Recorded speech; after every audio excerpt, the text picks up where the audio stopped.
Amy, let me tell you about a magical place that is so exactly designed to be enclosed space, year-round fun for the whole family that I bet you already know what I'm going to say before I even say the name. Let's say it together on 3. 1, 2, 3. Great Wolf Lodge. You got it, Amy. My kids loved Great Wolf Lodge when we went. You probably already know that it has a huge indoor water park with a wave pool, lazy river, a bunch of massive water slides. But then your pack can hit the other attractions because, wait, there's more. Great Wolf Lodge has adventure-packed attractions like Magi Quest, a live-action game kids can play throughout the lodge, plus the Northern Lights Arcade. Spent some quality time there, so your kid who loves the lazy river and your kid who loves fantasy games will both have a great time. Great Wolf Lodge also offers great dining options and complimentary daily events like nightly dance parties, all under one roof. Unpack the car once and you're settled in to have fun. And with 22 lodges across the country, you're always a short drive away from adventure. We've both had such great times at Great Wolf Lodge, so bring your pack together at a lodge near you. Learn more at greatwolf.com and strengthen the pack. I'm the opposite of poker face. I reveal too much. What fresh hell? Laughing in the face of motherhood. I was so unpopular in high school. With Margaret Abels and Amy Wilson. The whole system is broken. A podcast that solves today's parenting dilemmas so you don't have to. My kids have the blessing of nerddom.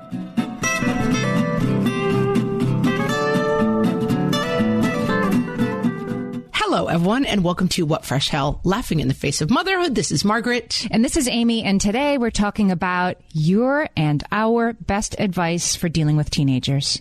Dealing with teenage. I have 2 now. I have 2. I have a newly minted. I have 2.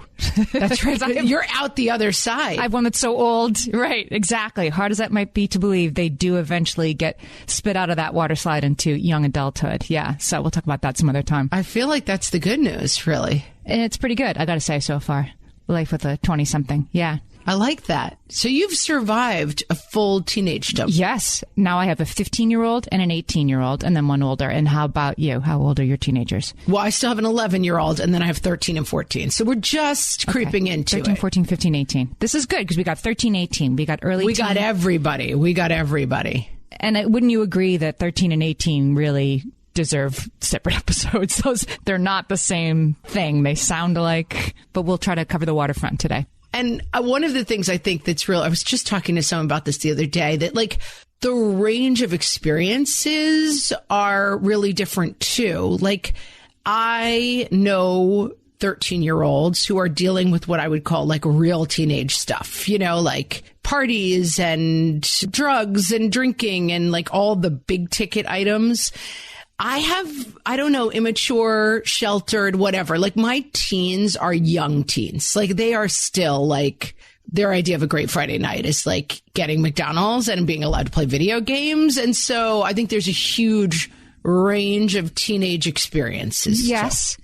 Yes. I would say sort of a combination. You would think if you watch Gossip Girl or whatever, that just like Manhattan is just this sort of Gomorrah of craziness, and it is and it isn't. You would be surprised. These kids are more sheltered in certain ways, and of course we don't have to worry about drunk driving in Manhattan. I mean, at least of our kids. Heaven forbid the taxi driver is sober while he's driving my children. Well, it's funny because I remember getting to college, and I had grown up in the suburbs of New York, but like New York City was our spot. I went to school in New York City, and the really wild kids freshman year of college were like this country mice. Like they had just been like fresh off the farm. I don't know. Like somehow like they just would wander out to some like yard in the middle of nowhere and just get crazy as teenagers in a way that just was not familiar to me at all.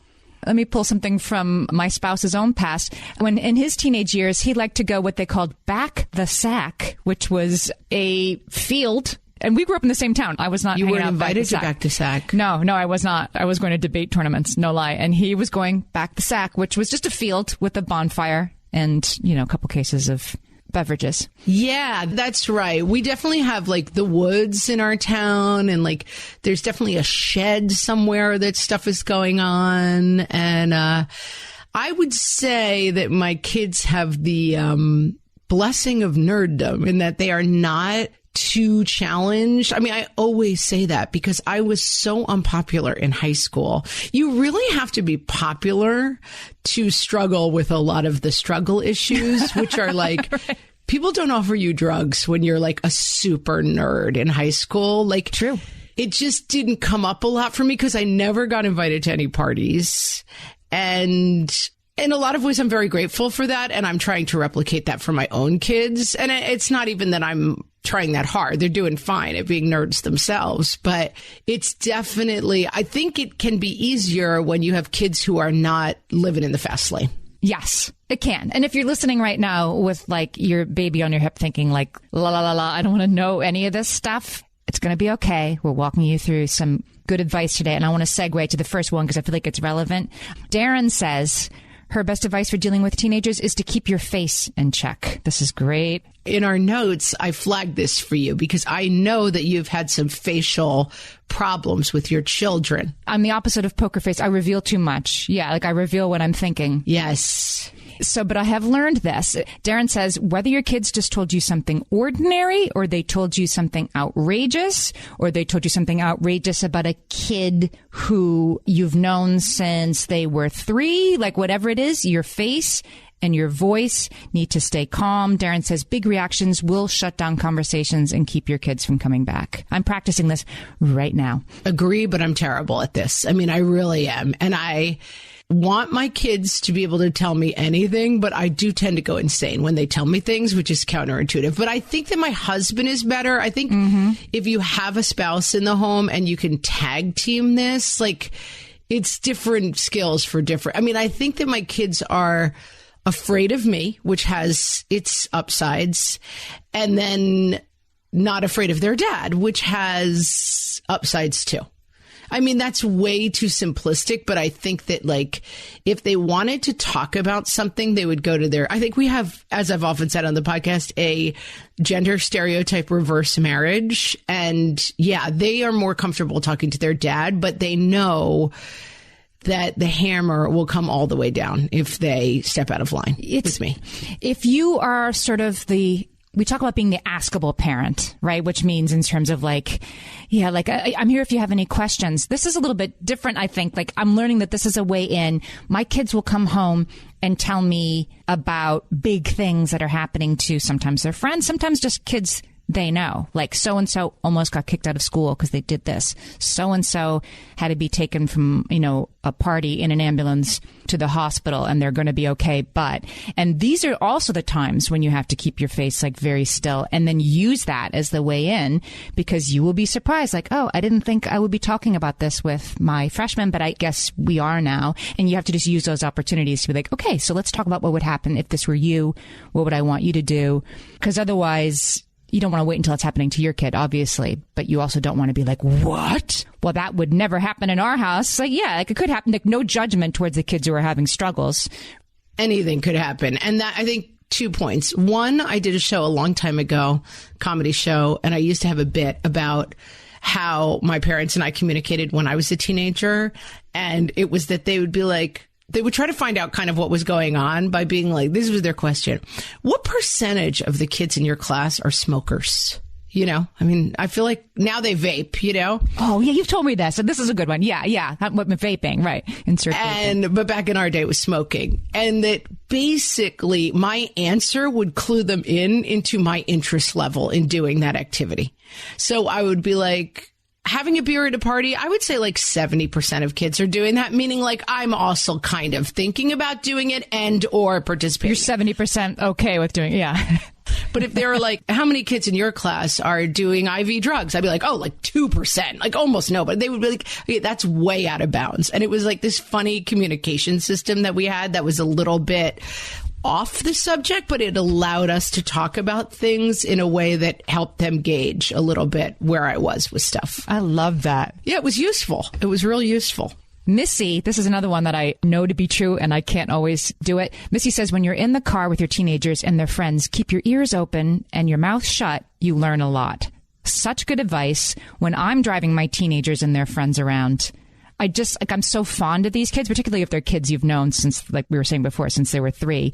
I have a hard time not being like, oh, I know. And like, I'm so happy for you. You got a scholarship. And oh my gosh, it's so exciting. What do you think you want to major in? I want to chat with them while they're in my car. But the better thing to do is just be silent chauffeur and let the conversations unspool. I agree with this. I just have to do it. Oh, I'm another step wrong from you, which is I want to scold them about their creepy behavior and be like, who just left a wrapper in my back seat? Like, I need to make some adjustments before teendom. I have my 11-year-old is throwing a little gathering for her friends. And her only ask was that there be no adults around because adults ruin everything. And I was like, yeah, that's a no from me because I'm not having unchaperoned 11-year-olds over. But I did say we will be a presence, like coming in and out and filling up bowls of things, but we won't sit in like a line of chairs just watching for faults. Like, oh, your foot's over the line right there. Right. And it was a funny kind of revelation the way she explained it, that my presence would ruin it. And I get it because I do run a very, very tight ship that is probably too tight sometimes. And like, you want them to be able to have fun and let loose and be a little bit naughty. And if you're just there, like calling every foul, it's not that fun. Or even saying like, hey, girls, right? Or even being like, cool, mom. Right. We just had, my youngest had most of her 8th grade class over to our house for a reunion. That sounds like a lot of people. It wasn't. She had a tiny 8th grade class. So let's say it's going to be like 25 kids. And we also, because we live in an apartment building, have a party room, like a place you can rent for parties. Of course, it's not supposed to be, again, unsupervised 14-year-olds. So I had this agreement with her that my husband and I would take turns, coming into the party. And I only found out later that because my husband was sort of like, I'm running out of things to say. I'm like, what are you saying? Like when it was my turn, I was going down with a roll of paper towels that was not strictly required and wiping a counter that did not strictly need to be wiped, right? And keep like one half of one eye on what was happening in the next room and then leave. And he was going down when it was his turn, because he didn't understand the assignment and was like, hey, so what's going on? Like, hey, so what's up with the, how's that going, movie? Ladies? Anybody scared? Yeah. And so I was like, no, you're not. You're supposed to have an excuse to walk in. Right. Stop talking. No. Stop talking. And be a little bit like, leave room for the Holy Spirit, as they used to say in our days to the kids who were a little too close together. Yeah, I think that's right. And I think overall, the theme of teenage dumb is letting go a little bit, right? Like these kids who have been in your life and you've been strapping them in and like literally feeding them and then feeding them whatever you choose and being at the table. And it is this thing of letting that line go out farther and farther and farther. But you still have this very important role in helping them make the right decisions. I mean, it's a very tough time because of that, because you're like, on the one hand, I want you to feel this sense of independence. On another hand, I don't want 14-year-olds unsupervised and doing nonsense. Right. So I'll be there sometimes. I'm there in case you need me. It's sort of, you're floating. You're like Patrick Swayze in Ghost. You're just sort of available if anybody needs you. I have mentioned this advice of my mom's before. I very much adhere to it, but tell me what you think of it. She was always team, set the rules tighter than you actually want the kids to behave. Yeah.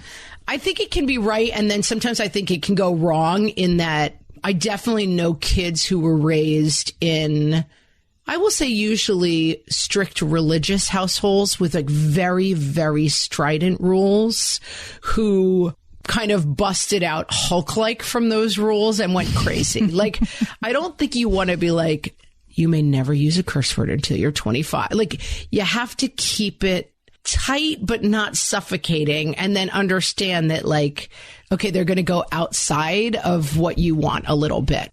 Yeah, you have to allow that to happen. I mean, it's no fun being a teenager if you don't pull something over on your parents.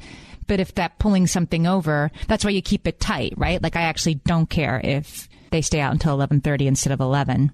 Even if you give them a little like, I noticed what time you came home, young lady. Like a little bit of that is sort of part of your job too. Like you're both playing a part in that.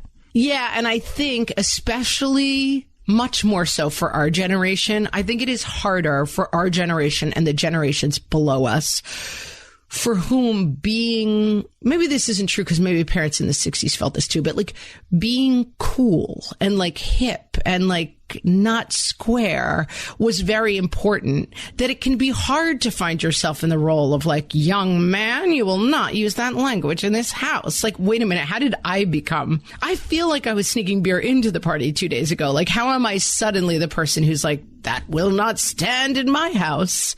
But I think you got to be able to make that turn. Yeah, they probably have less of a hard time seeing you as the authority figure than like I'm cool, mom. Like, I'm cool and funny and clearly like just one of you. Like, no, they're very clear that you are not. So they have no problem seeing me as the uncool mom, but I do have some problems seeing myself as the uncool mom. All right, more advice for teenagers after this.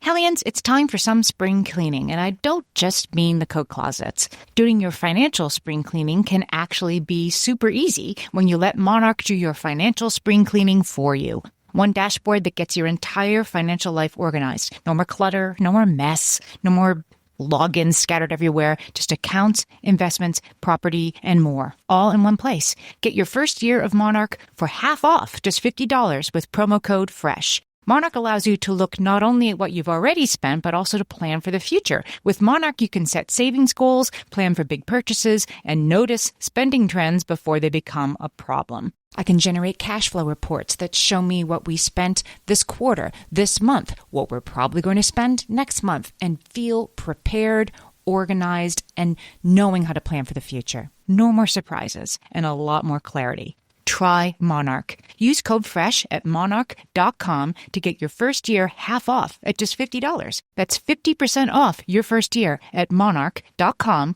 with code FRESH. All my kids learned to swim when they were little. It was super important to me that they be confident and safe in the water.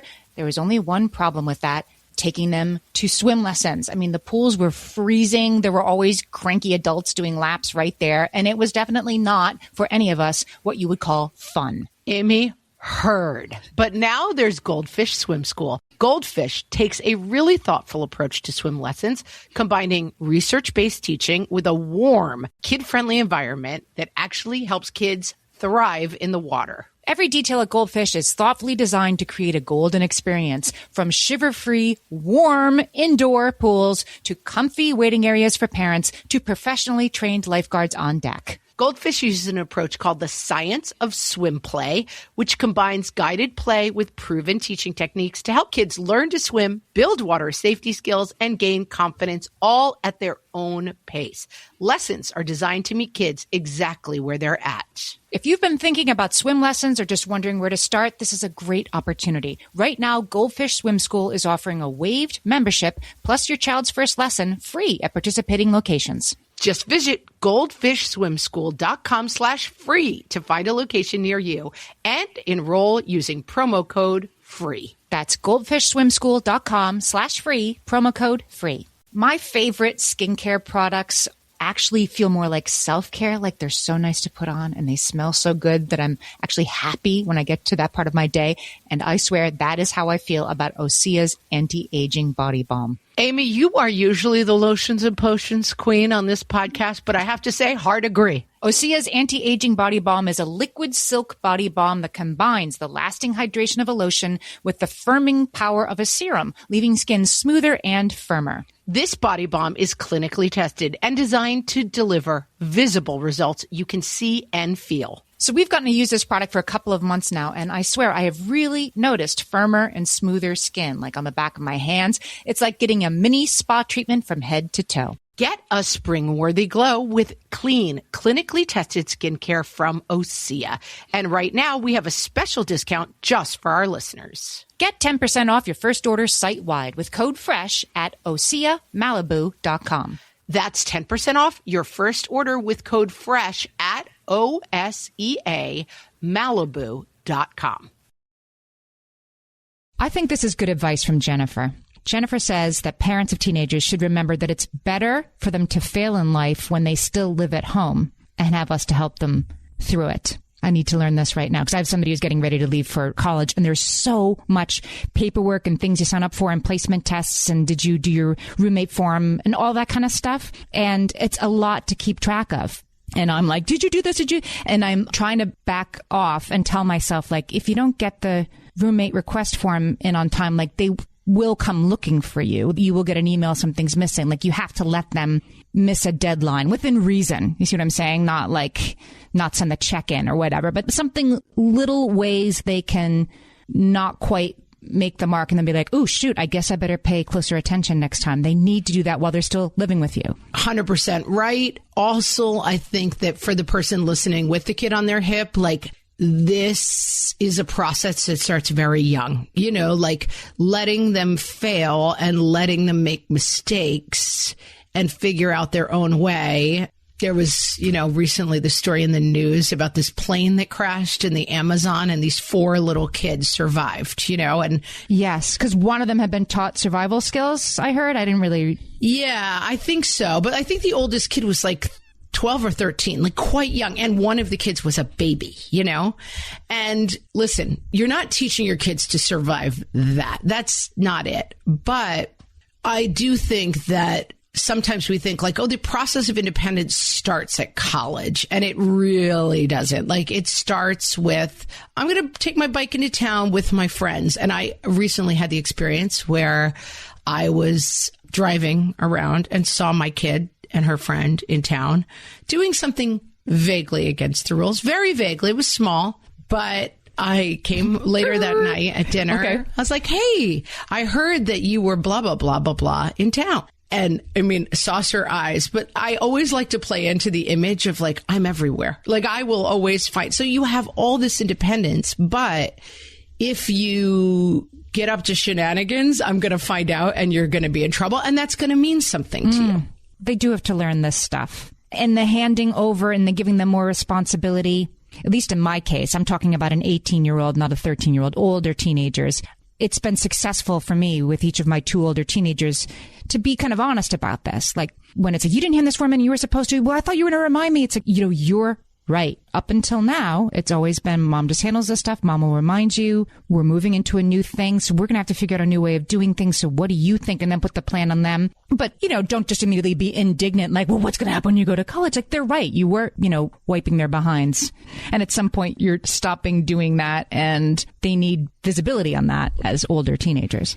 And I think some of the conversations that we have, people kind of roll their eyes out of like, we'll include kids in the decision. And, people get very like tweet about the whole like, well, 4-year-old, what are your feelings and how can we help you help yourself? Like that kind of style and language. I get why people roll their eyes at it. But I do think as you go along and being able to have conversations where you say, well, we're going to go away. I would like to leave you at home.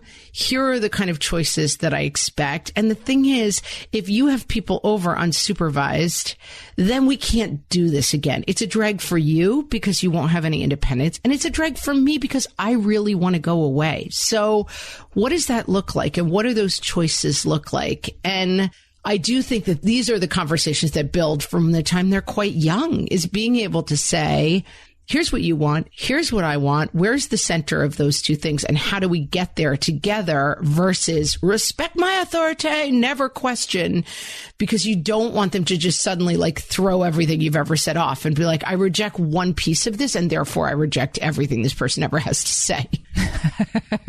Right. The whole system is broken. Laura says teens have big feelings about things we might find trivial. Let them have those big feelings. This is a good one. Mm-hmm.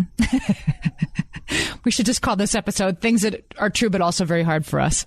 I know. It is, though, like, I was definitely raised in an Irish Catholic family where, like, a ton of, like, emotionality and indulgence in our feelings was not paramount. And I definitely struggle with it still. Like, this is not a reasonable reaction to this level of drama that we're creating. And, teens do a lot of things that you can see through, right? It's like, Mom, you're so great. I'm like, what do you want? How much money? Like, I kind of skip right past past. It's not like I'm playing at a much higher level than they are, frankly. And I can see through some of the nonsense that they're doing. And it is often my instinct to be like, cut it out. I know what you're doing. Sometimes it's like, you got to let it breathe a little bit. And I definitely do struggle with, you've got to let it breathe. The flip side of not looking emotionality is that I have trouble disappointing kids. Like when my kids are really emotional because I'm like, you cannot do this thing that I know is a bad idea for you, or you must do this thing that I know is a good idea for you, and they cry, I definitely have an instinct to be like, never mind, let's just skip it. And I find that the older they get, the harder that is. Their emotions seem really real, and it seems really mean to hurt their feelings, and it's hard. Sure. Like a 13-year-old in tears is just every Tuesday, right? And an 18-year-old in tears is a little bit less frequent, maybe, and harder. Right. Yeah. Once an hour. But like a 4-year-old in tears is like, okay, fine. Even a 13-year-old in tears, I find that like those teens get into those really like racking sobs. And even though it's like, you really can't fight their battles for them, but it is hard. Like, it's not dismissible to be like, Stacy is an idiot and we don't care about her opinions. But when you see the kid crying, both I'm like, Stacy's a moron, who cares? And I'm going to go burn Stacy's house down myself. You know, that's the problem. I'm sort of sucked in on both sides. That's the other mistake that I think sometimes parents of teenagers make is overcorrecting in the like, of course I take your things seriously. She just texted you again. What did she say now? Right? Like every text has to be parsed. Like you don't dismiss it as relationships are stupid and someday my child you'll understand and you don't have real problems. But on the other hand, you don't engage with the minutia of who said what to who in the same way that they do. You've got to give them a little bit of a remove. You got to give them a longer view, neither dismissing it nor living every moment of it with them. Yeah. And I think especially with teenagers, it's like you're the hearth keeper in a way. Like you have created hopefully a home and a set of values and a loving space, and you're letting them like wander farther and farther from it. But you want them to like be this space to come back to, you know? Or as Posey says, their net to fall into, right? Their net to fall into. You're not fighting the fight, but if they fall off the edge, you're the net, right? You're more passively available. I think passively available is a really good way to say it, and a really hard thing to do, especially Marin says, I mean, she uses the term soiling the nest, which you've used many times, that there is a psychological concept that kids who are anxious about leaving home, which spoiler alert is every kid, they tend to be like, this place stinks. I never liked it here. Their feelings are complicated around leaving home. And so they try very specifically to make home a place where they don't want to be, or define it as like a bad place so that they don't feel as bad leaving. Guess who else does this? The parents of the teenagers who will still be leaving. We also, there's a psychological thing that we do. We're also like, I can't wait. Like, can't come soon enough, September. Let's go. You are out of the driving me nuts. Like, I can't wait. And you don't mean it. And you'll still cry that day when you drive away. But that feeling that you have, like, this needs to just happen already, is coming from both sides, really. Interesting. Yeah, that makes sense. Camille says, never forget that any I hate you statements really mean I'm scared and I don't know what to do with these feelings. Don't take it personally. It can be very lonely if you do. I need to work on this, Amy. This is another one. This is very, Camille, I'm going to use this one. I hate you. And just here in my head, I'm scared and I don't know what to do with these feelings. That's a really good replacement, because I hate when people say don't take it personally. They just said, I hate you, like something personal and intentionally wounding. Of course you take it personally. Like someone told you they hate you. Yeah. Right. It isn't like he's yelling at the dog and I'm taking it personally. He's yelling at me and he's saying you were awful. Of course you take it personally. Like, what does that even mean? But I understand this idea that you can replace what they are saying with what they mean. The other thing I want to underline here, because I think that this is so important, and this is the conversation that I'm having with a lot of my friends as our kids really get into teenagedom, is boundary seeking behavior, which is another one of my mom's terms. But basically that kids are actually looking for boundaries, and that it can sound kind of in contrast to everything else we've said, but it's so important that kids are pushing boundaries and they want to feel them. And so I would say that saying I hate you to me is unacceptable. in my house. And so I have to watch how I react to it. I can't be like the top that explodes, but I would say I'm not having a conversation with someone who says that to me. Go upstairs, or I'm going to go into my room and we can discuss this later when you're calmer. But I am not allowing someone to say, I hate you to my face in my home. It is not happening. And so you're not getting what you want out of this conversation. And there are some consequences to saying I hate you to me, because I really do think that kids are like hitting that tripwire, because in some ways they want to understand that you're really still in charge. Yes. And that if you keep moving the boundaries back every time they hit them, kids feel very insecure. Like they want a weighted blanket thrown over them, which is your rules. And they want to know that like they can't get away with things, because it's their job to push and it's your job to be the wall they're pushing against. Remember the ADHD dude was talking about the sort of argument vortex, and he was saying specifically kids with ADHD are really turned up for arguments. It's a little hit of dopamine. But I think this is really true for any adolescent, that the kid is like, I hate you. When you could respond to that with a like, you will not talk to me, but then you're feeding the fire. If you instead say what you said, or Laura suggested you say, I did not deserve that. Can you try again, please? But you keep it calm, that you're not entering the argument with them. You're still remaining a distance from it. That's what not taking it personally, I'm realizing, means. It's not trying to convince them, like, how could you say that when I'm the one who did this? I need to change your mind about this right now. No, you don't. You just need to say, hey, we're not doing that. That's not taking it personally. We're not doing that. I think that's right. And I think it can be hard. And I have done it, and friends of mine have done it, when the lines get totally mowed over. Listen, this is harder with kids with certain special needs. This can be much harder with kids with ADHD. It can be much harder with kids on the spectrum. And let's just say, we're not just saying that. It can be much harder. It can be harder with kids who've had trauma and loss. There are a lot of things that make these issues much harder for teens. But I think there is always a back to one to be had here, where you can say, listen, there's a lot of anger and there's a lot of frustration, and our relationship feels out of control to me. And I have had this with one of my kids where I'm like, I have lost the script. This kid is always raging. I'm always throwing gasoline on the fire. The minute he starts raging, I'm grabbing the gas can and running in and being like spraying it everywhere. And we're both just burning up every day. And I have said to myself, to my spouse, to my child, this has gotten out of control and we need to reset. We need to spend, and it doesn't take long, we need to spend 2 weeks saying boundaries, boundaries, boundaries. We're not going to allow this kind of talk. We're not going to allow hysteria in the house.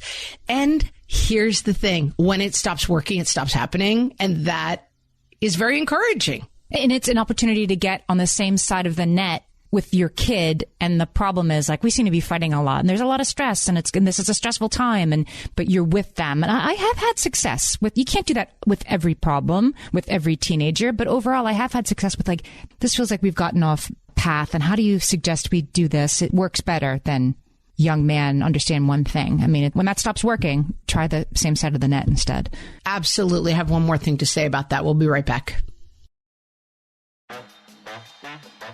At DSW, we ask the important questions, like, what shoes are you going to wear? Whether you're prepping for wedding season, festival season, or just planning the ultimate vacay, the right shoes can make or break an RSVP. So own the moment. You've got big plans, and we've got just the shoes. At the perfect price, of course. Get ready to get ready with Designer Shoe Warehouse. Head to your DSW store or DSW.com today and let us surprise you. Amy, when I'm having a good hair day, it usually makes my whole day better.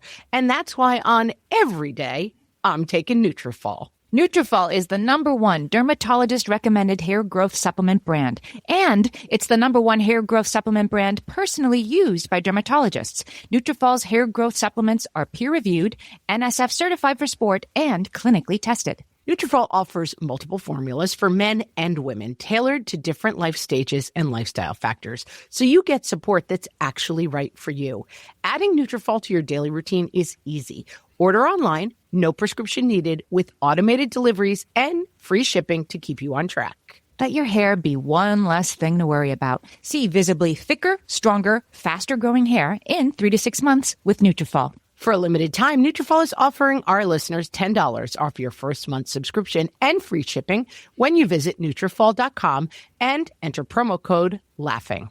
That's Nutrafol.com, spelled Nutrafol.com, promo code LAUGHING. Is your self-esteem too high? It's so nice to be at an age where I just finally accept myself for who I am. Getting to bed too early every night? I'm in the mood to tuck in at 9:30 and then read for a little while and get 8 blissful hours of sleep. Do you find yourself burdened by having too much money and food in your life? Try teenagers. Are you kidding me? There's nothing to eat. I thought you were going to the store. With teenagers, you'll never have to worry about free evenings again. Instead, you'll be arguing with your offspring about whether or not a bikini top is proper attire for Grandma's 83rd birthday dinner. It's fine. Why are you so uptight, Mom? Still not convinced? Well, consider the exercise you'll get pacing the floor while waiting for the kid you used to buckle into his car seat to drive himself home at 1 a.m. Oh my God, what time is it? Shouldn't he be home? Oh God, it's only 10 p.m. 3 more hours of terrified waiting. Did someone say self-esteem? With teenagers, you'll be back to levels you haven't seen since walking around the middle school cafeteria looking for a place to sit. God of War and God of Thunder have nothing to do with each other. How dumb can you be? Sorry, I was just trying to make conversation. Well, please stop. It's cringe. I think I'll go talk to the cat. Try teenagers. I need some money. Can you hurry up?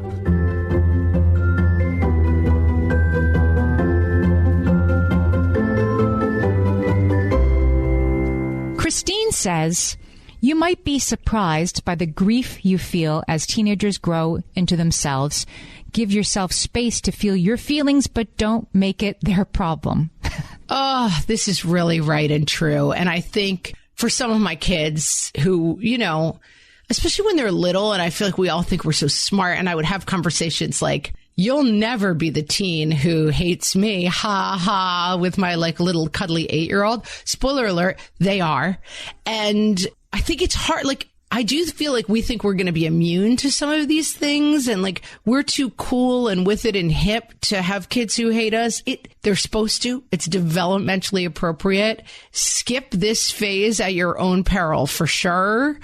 And you can't outsmart it. You can't outrun it. You can't go over it. Can't go under it. Only way is through it. Yeah. Lawrence Steinberg said in his book, Crossing Paths, which I read recently, that's why I keep talking about it, but that their needs for connection to you change. And what's painful is that your needs haven't changed. You even really haven't changed. Exactly. I still have the same taste in clothes I did 3 years ago. It's just 3 years ago, it was really fun to go shopping with my kid. And now it's not, because everything I pick is super, super stupid. Yeah. How did I lose? I've lost my touch? No, I haven't lost my touch. It's just what mom thinks is now very, very low on the totem pole. Kids cannot grow into like happy, sustainable adults without going through some sort of cleaving. Cleaving, the only word in the English language that means one thing and the opposite of that thing. Cleaving can mean coming together or coming apart. I'm talking about breaking apart. And I think it can be helpful. A pediatrician told me when I had a colicky baby, crying is the only exercise that an infant gets. So whenever they're crying, think of like, oh, here they are. They're working out their lungs. They're getting their exercise. How great. It doesn't work really, but it's just a little mind reset. And I think that cleaving is the exercise of teenagedom is a phrase that helps me in terms of like when I'm being told I'm dumb or getting the door slammed in my face. And again, I don't allow nonsense I don't allow myself to be disrespected in my house, and I'm not going to. But some of the like, we don't want to include you, we want to include dad, or some of the things that might hurt my feelings, I do try to be like, oh, look, it's cleaving here right on schedule. And they're doing the important work that is going to make us close as adults. Mm-hmm. They're cleaving. Mm-hmm. And I think that what happens is we get an instinct to stop that, to control it, and that we have to fight against that. Mm-hmm. Danielle says, and this really spoke to me because I'm struggling with this and it was something I had to like do a full reset on. Save all your energy for nighttime. I'm an early rising morning person, but without fail, my teens always want to dump their most intimate secrets as I'm ready to fall asleep. Learn from my mistakes. Despite what they say about these being awful times, it's nice to have some time to yourself when you feel you've gotten over the hump. I think that it's like after school restraint collapse that our ADD guy told us to. There's a nighttime like deregulation effect, right? That sometimes the half an hour before bed is the time that you'll get like the big tantrum and the big breakdown. Seems very familiar to me. I don't know about you. Mm-hmm. So two sides of this. One is that sometimes you have to kind of read it. Like, yes, that can be a good time for connection and finding out what's really going on. But I also think sometimes it's a good time for like throwing yourself in the lava and both of you burning up. So I think you have to be a little bit careful about night times in terms of when they are productive conversations, great. If they are not productive conversations, sometimes it is just time to go to bed. Right. And I would say be available. It's this passively available thing, I think. Like you never know when your teenager is all of a sudden going to start to unburden themselves or start to be like, okay, so remember I told you about this and they have a long story for you and you were maybe supposed to leave for the dentist 5 minutes ago, but those things come when they come and they pick the strangest moments. And I try to always be like, oh, I'm in it. They need me. Stop what you're doing. Give them your full attention. And for me, it's not always late at night. I will say it's not in the morning. My oldest kid, post-teenager, is home for the summer, has an internship that has him getting up early in the mornings, and I'm up early in the morning, so I've been sitting with him. He's not really in the mood for talking. It's not personal. It's not me. He just can't really talk yet at 7:45 in the morning. But I'm around, and one of these mornings he's going to be like, remember I told you about my friend? And you just have to be sort of ready for it, I think. Yeah, somebody made the point a long time ago. Anytime you're not having eye contact is a good time for a conversation. Driving a car with your back to them while they're cooking, like that can be an easier time to have a conversation, not when you're like kind of staring them down like, what? Give me every detail. Like passive conversation is good. We had a lot of people point out like giving kids a system to get out of bad situations, texting an X, having a code word, whatever it happens to be. I think that's a great way to give kids power in situations, giving kids carte blanche or like get out of jail free cards around certain things. Like you're never going to be in trouble if it's something that's going wrong and I can help you with it. And starting to figure out conversations around these more adult topics, which is text me an X and I will come and be like, grandma's in the hospital. We have to go right now. Whatever it is, I will get you out of the situation if you text me an X. And also setting some understanding around you're never in trouble if you call me for help, I think can be a really good place to go so that you're really saying like, okay, you got in the car and then you realize somebody had too much to drink. Like whatever it is, you call me, I will get involved in this situation. And like you can call for a get out of jail free because you're calling for help. Right, because your safety is more important. Michelle Eichard, I'm going to put a link in the show notes to our fresh take that we did with her. She wrote a book called 14 Talks by Age 14. It's very good. And I think it was Michelle that said, and I thought this was such good advice, if you have that uncomfortable conversation, if you need to talk about porn, if you need to talk about, being sexually active, whatever it is there going to be alcohol at this party, that the car is a great place to do it because there's a built-in ending. Or, I don't know, an elevator ride, whatever, that you sort of say on the way. So I want to talk to you about this. And I know it's a little uncomfortable. We're going to talk about it. But you're together with them in a situation that has a built-in end zone. Like between now and when my mom is going to drop me off at school, she wants to talk to me about vaping. But I know it's a 5-minute ride to school. And that those are sort of perfect times for both of you to have the tricky conversations. And I will say from the future, someone is showing your kid porn before you talk to them about porn. Someone is vaping around your kid before you feel like having the vaping conversation. Someone is one of your kid's friends is sexually active before you've had the sex talk with them. And yes, it is hard to get ahead of these things. And there is never a day where you wake up and you're like, you know what I really want to talk to my 11-year-old about today? Porn. It's not going to happen. That day is not coming. And so you really have to. And I do think one very easy entree is use my parents' trick is like, gosh, we got a letter from the high school and they're already talking about porn in high school and you're only in 5th grade. Like that seems crazy. Or they're already talking about it in middle school. And like, it seems crazy to me, but it's out there. You can put it way out in a field somewhere and talk about it very kind of, this is something I'm hearing over about, there. Right. Without being like, are any of your weird friends watching porn? And what are you going to do if they show it to you? Like, if you put it right on your kid, they're going to be much less likely to take it than if you can kind of put it out in a field and be like, yeah, this is odd that this is going on. What would you do if that happened? You know, and make it more theoretical. Amy, not me, different Amy. This sounds like good advice. I'm not sure I understand it, but I think it's good advice. With teenagers, Amy says you should be the thermostat, not the thermometer. And that sounds so sage, but what does that mean exactly? Do you know? I think it means that you are not there to be like, you're doing this, you're doing that. I'm observing and judging everything you're doing, and I'm recording in a scientific way. Like, you're this, you're that, you're this, you're that. You're helping them to self-regulate. I believe that's the translation. All right. That like, instead of, I think that's right. And I think that that's where I struggle with teenagers to some degree, is like, I see what you're doing. I see what you're doing. I see what you're doing. I know what you're up to. I see what you're doing. And that, in fact, I need to be like, you seem to be having a hard time. How can I help you adjust that? And so I think that is very, very good teenage advice. We've had tons of good advice in this episode. I'm going to put the link in the show notes to the actual Facebook thread, because this and so many of our topics come from our Facebook group, facebook.com/groups/whatfreshhellcast. We talk about all kinds of funny, serious, and in-between stuff, and it's a great group to be a part of. If you want even more What Fresh Hell, you can sign up for What Fresh Hell Plus. We have an ad-free feed for all of our episodes, all of our back catalog. We do bonus episodes every single month. And you can sign up by visiting our website, whatfreshhellpodcast.com, and clicking on the little picture that says What Fresh Hell Plus. I'll also put the link in the show notes for that in case that's too much trouble. You can just click the link wherever you're listening right now. It's super easy. Let's make it easy as possible. Sign up for What Fresh Hell Plus for even more What Fresh Hell. And with that, thanks so much for listening. We'll talk to you next time. So long.